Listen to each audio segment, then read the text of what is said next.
the sun strikes you down. When you're in the wilderness, in the desert, that sun can be fatal if you remain too long exposed to that sun. Biblically speaking, and even in the Song of Solomon, that sun symbolically represents Satan. Just like the sun strikes us and leads us to almost fatality, so as Satan puts us through trials to bring us into absolute destruction. And when I go through the trials of Satan, I struggle in life. I am tempted left, right, and center. Satan is putting so many, obstacles in my way. And when I'm going through those trials, what is happening to me? I'm getting tired. I'm getting weary. I'm getting exhausted. I am getting hungry. What do? I ran to sit in the shade of that leaf of Christ to be delivered and protected from the strikes of the enemy, the sun. When I sat there, absolutely exhausted, the Lord fed me from the fruit of the tree. He gave me nourishment once again. He gave me recharging of that battery that went flat. He gave me energy to get up and continue walking and never give up. Never give up. How often did the Lord give the fruit? Every month for 12 months.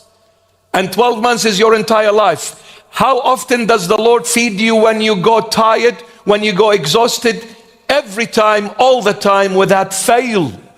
I fail Him, but He never does. I deny Him, but He never does. I walk away from Him, but He never does. He's always there for me, feeding me. And when I'm sitting in that shade of His leaf, He will feed me.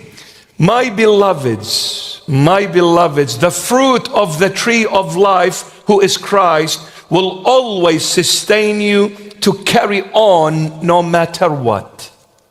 Will always sustain you to carry on no matter what. Look at the book of Proverbs 24:16. It's not on the screen, so you can look at this good looking face, gorgeous face. Proverbs 24:16, King Solomon is saying here, for a righteous man may fall 7 times and rise again. For a righteous man may fall 7 times, but he will rise again. Why? Because I was delighted when I sat in the shade of the leaf of Christ. For as long as I am in His shade, He will continue feeding me. No matter how often I fall, He will put me back on my feet. Number 7 is perfect, meaning we sin always. We walk away from Christ always. We struggle always. And when we go through those dark tunnels, when we go through those tribulations, through those obstacles, we become so exhausted, we almost give up. When I am fallen so far and so deep, I don't want to see no one. I don't want to hear no one. I do not wish to talk to no one. I don't want to see my own self anymore. I cannot stand my own self, let alone others or the whole world for that matter. When we are at rock bottom, it's a moment where we are giving up. That's it. Enough is enough. I've tried my hardest. I've prayed and I've tried this and I've tried that, and I went to the church and I listened to the bishop, and you know what? It's not getting any better. I'm giving up. The moment you reach that particular time in your life where you are about to give up, you will see the fruit of Christ coming to you, feeding you, nourishing you, reviving you, strengthening you, and giving you hope and saying to you, get up and walk again. When you get up and walk again, after the Lord has put you back on your feet, you want to devour the whole world for Him. You don't want to leave one corner unturned for the Lord. You want to go and embrace everyone. You want to go and reach every soul that is lost, that is distant, that is living in darkness, in the core of sin. You want to go to that soul and say, Jesus Christ is the everlasting God. Jesus Christ is the only way, the truth, and the life. Jesus Christ is the only reason for our existence, for our life. Guess what? I was dead, but now I live. I was lost, but now I am found, the prodigal son. I'm sure after the coming back of that prodigal son, he wanted to bring the whole world to the Lord Jesus. My beloveds, the Lord sometimes allows us to go through dark tunnels, whether it's from Him or whether it's from our own disobedience, our own sins. But either way, the Lord will permit us to go through the dark tunnel. You know why? Because unless we see the darkness, we will never appreciate the light of the world, Jesus Christ of Nazareth. When you go through dark tunnel, and then at the end you come into the light, oh, your appreciation of the light is multiplied a million zillion times moreover than ever before. So when you are weary, and when you are stumbling along the way and saying to yourself, I hate myself, I look the ugliest ever, I can't stand myself, I am a sinner and a miserable one too. And the Lord brings you out of that misery, bring you out of that sinful status into holiness and into righteousness, and put you back on your feet once again as if nothing happened. Not even a little tiny scratch, not even a little tiny dent. What would you do to someone like that? You will praise him, you'll honor him, you'll thank him, you'll glorify him, and you will worship him for the rest of your life and for eternities to come. Sorry, is it hot? No? Is it okay, the temperature? No, it's hot? Well, when it's hot, it's my presence. Okay, so then. I sat down in his shade with great delight. Of course, with great delight. Because the enemy Satan shredded me. The enemy Satan made me dive deep in sin. The enemy Satan took me so far and so away from my Lord and Savior. Once upon a time I was a saint, now I'm a sinner. So I gave up. But the Lord never gives up. For his fruits are given every month without fail for 12 months on end. All your life the Lord is there for you. Just come back to him. Come back to him, my child, and say, Lord, I'm sorry. Lord, forgive me. I made a mistake. I shouldn't have said what I said. I shouldn't have done what I've done. I shouldn't have walked with so-called friends. I shouldn't have. But I'm sorry, Lord. I'm sitting in the shade of your leaf. Have mercy on me, Son of David. Please feed me, because the word of life is with you. It is nowhere else to be found. It is only with you, Lord. I need the Lord Jesus always, not sometimes, but always, because without the Lord, there is no life. There is no life.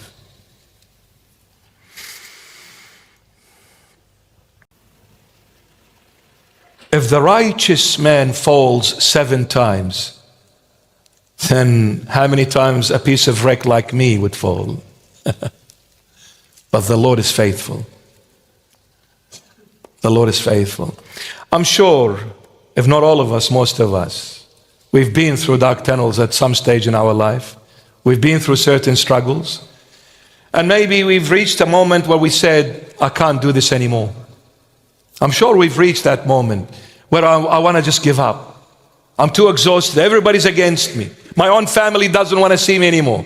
Nobody wants to hear me out. Nobody cares about me. I'm sure we reached a moment where we are almost giving up, but the Lord sustained me. That's why I'm still standing and I'm still talking and I still have the energy to go on. Where did this come from? Definitely not from me. You need to understand. You need to see the Lord in your life. He truly exists. He's real. He is the reason for your existence. He is the reason for your entire life, my beloveds. Believe and trust in the Lord and see what the Lord will do for you when you are faithful to Him, when you sit in His shade with delight. He will feed you the fruit of life, my beloveds, the fruit of life. Because we are sitting under His shade, the Lord's shade, Christ, the tree of life, we fall and Christ feeds us from His fruits. When we become tired, we want to give up, don't wish to see anything, to do anything, to see anyone. When we give up, the Lord is faithful. He comes and feeds us, and suddenly we are Superman. We are faster than Formula One. We want to run and tell the whole world about Jesus Christ of Nazareth. When you read in the New Testament, you'll see the Lord, He found Andrew first. And Andrew had an encounter with the Lord Jesus. Andrew runs to his brother Simon Peter. They're brothers, biological brothers. So Andrew runs to Simon. He says, Simon, I met the Messiah. When you are so lost and God finds you, you will run and tell everyone you know in your circle about the Lord. It is an experience. It is a joyous experience. Words cannot describe. You need to live this moment in order to know what it feels like and what it truly is all about. When I am gone and dead, and the Lord comes in the last moment and raises me up as if nothing has happened, there is no glorious moment than this one, my beloveds. Trust me, I know what I'm talking about.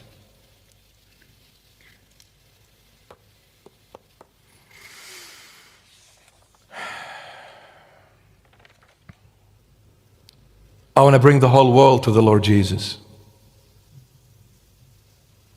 I want to go to places I've never even dreamt of going for Him. I want to be used for His glory. Do wonders and miracles for His glory. I want to bring the whole world to the Lord.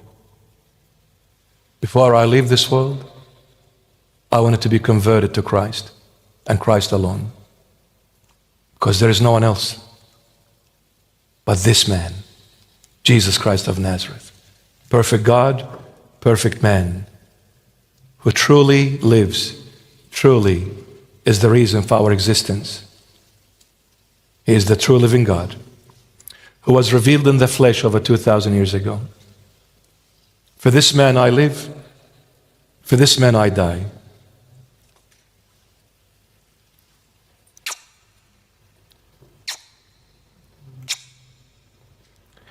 Man, even the sole of his sandals are sweeter than honey. He's amazing. His shade is Good Friday. On Good Friday, He saved me by forgiving my sins. These are the shades of His leaves. And His fruits are Sunday resurrection. The fruits is the Sunday resurrection.